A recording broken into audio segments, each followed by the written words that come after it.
you very much. Well, good afternoon, and thank you for inviting me to speak about Canada's ecological future. I live in Canmore, Alberta. By show of hands, has anyone been there? Look at that. Jeez. So as you may know then, the town of Canmore sits right on the boundary of Banff National Park. And Banff National Park is basically my backyard, right? And, both of my kids, Kale and Selah, were born in that backyard in the town of Banff, as was my wife, Anya. So we kind of have a growing history and sort of attachment to Banff National Park. In many ways, Banff National Park is a mini Canada. Every year, millions of people, 5-6 million people a year, from all over the world come and visit Banff National Park. Many more travel through the park on Trans-Canada Highway, which obviously connects our east and west oceans. A number of people end up staying in Banff. My Saturday night hockey team I play on a Japanese hockey team in Banff on Saturday nights. So it has a real multicultural spirit to it. But it is, it's much more than that. Canadians take a lot of pride in our vast wilderness, our vast wild spaces. And it's interesting, the actual establishment of Banff National Park was not only so visionary, but also so Canadian. Visionary in the sense that in 1885, when Prime Minister John A. Macdonald established the national park, it was the first national park in Canada. At that time, it was the third in the world. And imagine this: we're building this railroad across the country, vast wilderness, wildlife and around us everywhere, and we actually take the time to actually set up and protect this national park. That really truly is visionary in a lot of ways. But also so Canadian, because in 1883, when the hot springs of Banff were discovered by 3 railway workers, there was a dispute and a bit of a conflict of who was going to get to commercialize those. So instead of having that fight, we decided, heck, let's make it a park. So it's very Canadian in that context of how we're going to resolve this. It's just, why fight? Instead of take it out to the park, we'll make it a park. Unfortunately, the past 150 years, I think we've largely taken for granted our ecological good fortune. And my vision of kind of looking forward is an end to taking that for granted. That we need to realize that we have to work very hard to protect our natural resources. And our taking the environment for granted has really significantly tarnished our reputation internationally, and most recently in the scale and pace at which we've chosen to develop the oil sands. Our performance is incredibly poor on the environmental side. When we're ranked amongst our OECD country partners on 25 key environmental indicators, we score second to last. That ranking is just unacceptable. And especially for a country with one of the wealthiest in the world by all measures, by GDP, by natural capital, by quality of life. And some might say, hey, Marlo, look, we're a resource-intensive economy. You can't possibly expect us to deal with some of these issues. But our economic prosperity, it does not have to come at odds or at the cost of protecting the environment. We can be amongst the leaders on clean air, clean water, protecting wild spaces, and fighting global warming.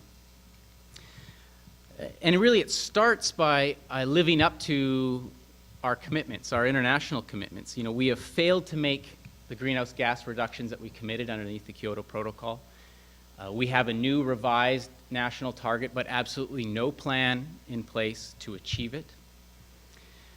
But it's not just that side. Let's look at some of the big environmental priorities and opportunities that we have for Canada's ecological future. Let's start with wild species and spaces. What if we set a goal with a plan to protect 50% of our intact wild spaces? 50%. We're currently at about 10%. In many ways, the world needs us to do this because we're home to 20% of the global remaining intact wild spaces. I think we need to start at the boreal forest. You know, it's often talked about as kind of the second lung globally. You know, there's the Amazon and the boreal forest. You know, currently we have issued leases in Alberta for 82,000 square kilometers to develop the oil sands in that boreal forest. That's 12 times the size of Banff National Park. We need to figure out a way of ensuring that we're protecting that wildlife area.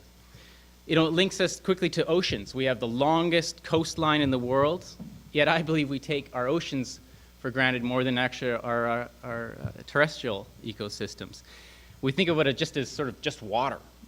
And we're fairly ignorant to that complex ecosystem below the surface. We need to demonstrate to the world leadership on protecting those marine environments, and that can start by fulfilling our international commitment to establish a network of marine protected areas. We've made that commitment. We could fulfill that by 2017. You know, if you think about Banff National Park again, it was once underwater. You know, when we go hiking, we often find seabed fossils. So now's the time to protect those underwater Banffs along our Pacific, Arctic, and Atlantic oceans. Of course, you can't talk about water without talking about fresh water, which again, I think we take for granted. I mean, I guess one would argue, why wouldn't we? We're 0.5% of the population, yet we hold 9% of the global renewable fresh water supply. Much of the global water comes from glaciers. You know, my own water in Canmore comes from the glaciers in National Park, many of which I explore in the summer and ski in the winter. But in my lifetime, a significant portion of those glaciers could, and likely will, disappear. You know, if I'm fortunate enough to have grandchildren, it's actually quite unlikely that Kale or Sayla will be able to ski Peyto Glacier, large in part because of global warming and climate change. And so that puts a lot of pressure on us on how we're going to make sure we are very efficient in how we use water. But moreover, we're actually polluting our water systems as well. You know, that same Bow River National Park, by federal guidelines, due to mercury contamination, women of childbearing age should not have more than 4 small portions of trout from that river a month. Children under the age of 15, an even smaller portion, and only 3 times a month. I mean, it's no wonder we have a coal-fired cement plant just outside of the national park. So we need to have a Sustainable Water Act that defines very clearly strong efficiency standards on how we're going to use water. It needs to protect key watersheds and have strict binding standards for drinking water quality. And of course, you can't talk for long about water without talking about agriculture because of the use of water for irrigation.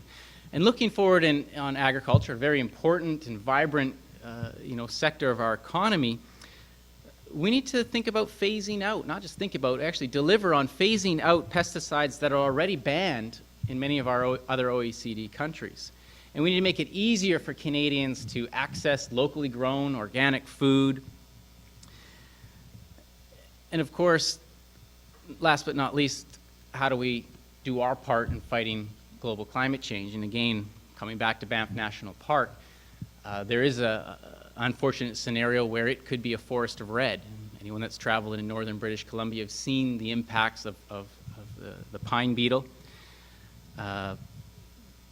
We don't want to see that across Canada, and we need to make sure that we're part of the solution. It also speaks to, obviously, the melting glaciers. I think more important to my 2.5-year-old is the fact that our pond hockey season this year was less than 2 months. So we actually are seeing some of those impacts, and our role has to start with putting a very clear price on carbon dioxide pollution and plowing that money into finding the solutions and plowing the additional money the extra money from that into reducing our own income taxes. We also have to ensure that we're part of building the clean energy economy. We're losing that race. You know, today, Pembina Institute, we published a comparison of Canada and U.S. Investments in renewable energy. Following up on last year's comparison, last year the U.S. outspent us $14 to 1 per capita on renewable energy. This year, when you compare the budgets, 17 to 1 on a per capita basis. That's almost 150 times more spending happening south of the border on renewable energy. How can we compete? We need to be part of that. You know, it's funny. On Tuesday, I was in Texas, talking to the oil sector about the oil sands and the environmental challenges. And, well, for starters, as you can tell, I survived. I managed to get my ponytail out of there in time. But it's always ironic because Texas has 3 times what Canada has in installed wind power. They're leading the U.S. in actual wind power development, so it can happen everywhere. And linking it back to what the science is telling us we have to do, we have to peak our global emissions between 2015 and 2020. Why doesn't Canada do that in 2017? It would be a nice way to market. So, nothing frustrates me more than not living up to our potential. Mediocrity on environmental performance just does not cut it. Our kids deserve more. We cannot continue to borrow from their future. We cannot just leave them Banff National Park. So we need to increase our precaution on how we develop resources. We need to revamp our tax system to reward hard work or increase the rewards on hard work, but charge polluters. We need to hold government accountable by measuring our environmental performance, regularly reporting back to Canadians, and showing some significant progress. Never again should we make a commitment that we don't plan on making or meeting. Let's make sure we have a plan and resources in place if we're going to set commitments. And let's lead by example at the local level. As you can sense, Banff is a special place for me. But I think anyone that has traveled abroad knows just how special Canada is. We need to stop taking our ecological wealth for granted. We need to work hard, very hard, to restore our reputation by taking some real action. Much of what I've talked about in some of those actions, available both in French and English, compiled by the 11 CEOs of major environmental organizations that we published last year. And so I welcome you to finding that from our website. So thank you very much.